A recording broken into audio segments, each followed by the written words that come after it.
Bonjour mes amis, ce matin on va commencer le chapitre 3 de Michelet. Voilà comment il commence. Béni mon fils, Torati al tishkach, ma Torah, ma loi, al tishkach, n'oublie pas. Mitzvotai, mes commandements, mes préceptes, yitzor libecha, que ton cœur les garde. Alors, on pose la question ici, pourquoi les mitzvot doivent être gardés dans le cœur? D'abord parce que, comme dit la Gemara, Rachamana libabae, c'est que chaque fois qu'on fait ce qu'Hachem nous demande, on doit le faire avec le cœur. C'est pas simplement, on fait allusion à l'action elle-même, mais une action qui est évidemment entourée avec le cœur, avec un enthousiasme. C'est comme ça qu'il faut, et c'est pour ça Yitzor garde toujours en vue qu'il ne suffit pas simplement de les faire, mais avec le cœur. Le deuxième verset qui Orech Yamim Ushnot Chaim, car de longs jours Ushnot Chaim et des années de vie, Veshalom et de paix, ou comme on va voir d'après les explications de santé, Yosif ou Lach, ils ajouteront déjà à ce que tu as. Alors, il y a une question qu'on retrouve dans la Gemara, dans Yoma, la page 71, on dit Ushnotraim, Rabbi El Hazar demande, mais pourquoi il y a des années qui ne sont pas de vie, on ne peut plus comptabiliser les années si elles ne sont pas vécues. Alors, il donne une réponse extraordinaire, on parle de qui? De quelqu'un qui a réussi à transformer le mal en bien. Autrement dit, Mera'a letova.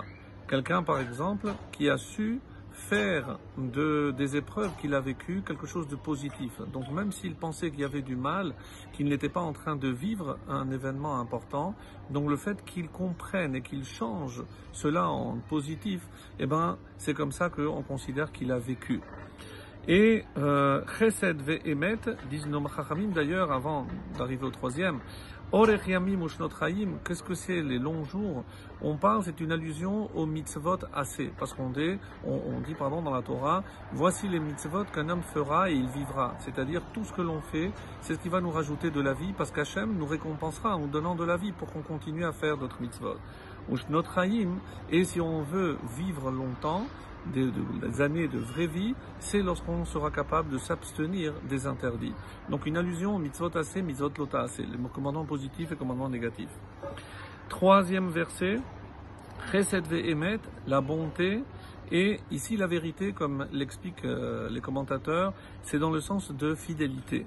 Alias buka, ils ne te quitteront pas.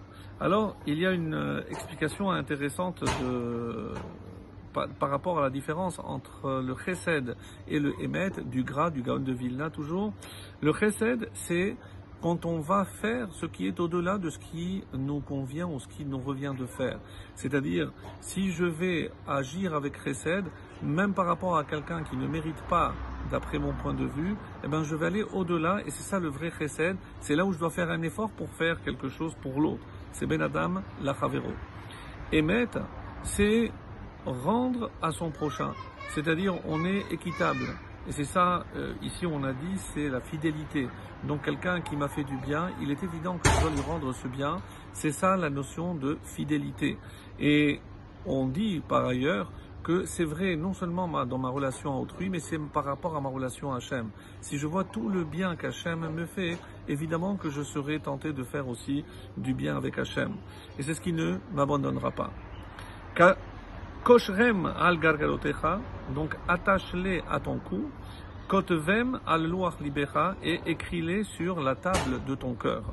Umtzachen vesechel tov, et tu trouveras grâce et sechel tov, une bonne intelligence, be'ene Elohim, aux yeux de Dieu, ve'adam, et aussi de l'homme. Alors, attaché au cou et au cœur, de quoi s'agit-il? Soit d'après le sens simple, on parle ici d'attacher comme une sorte d'amulette sur laquelle je devrais écrire Chesed ve'emet pour ne pas oublier. Mais il y en a qui disent Kotvem al Loar. Pourquoi Loar? Loar, ça fait allusion aux tables. Et comment Hachem a écrit sur les tables de la loi? Il les a gravées. C'est-à-dire que comment je peux écrire sur la table de mon cœur? C'est lorsque je vais graver. Et comment je réussis à graver quelque chose? C'est à force de faire, c'est comme ça que je vais intérioriser ce que je fais. Et c'est pour ça qu'on explique aussi Gargerot, c'est le coup. Pourquoi le coup? Le coup, c'est par rapport à la voix, c'est le dibour, la parole. On avait déjà expliqué ceci par rapport au malbim.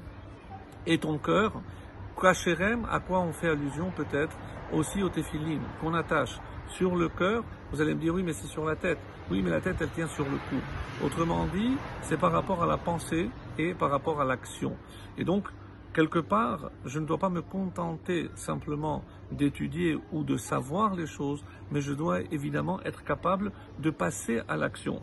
Et c'est pour ça que lorsqu'on dit, pourquoi le cœur, Shehu Otsar Amachashava Ve'arigashot, pourquoi c'est sur le cœur, et c'est l'explication qui est donnée ici, parce que le cœur c'est le siège, disent nos Chachamim, de la pensée et des sentiments.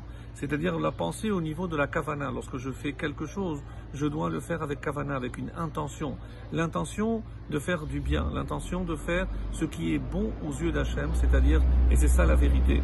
Et Haregashot, c'est le sentiment. C'est avec quel sentiment je vais accomplir, avec quel élan, quel enthousiasme. Et c'est comme ça qu'on méritera Chesed ve'emet, la bonté et la vérité. Excellente journée.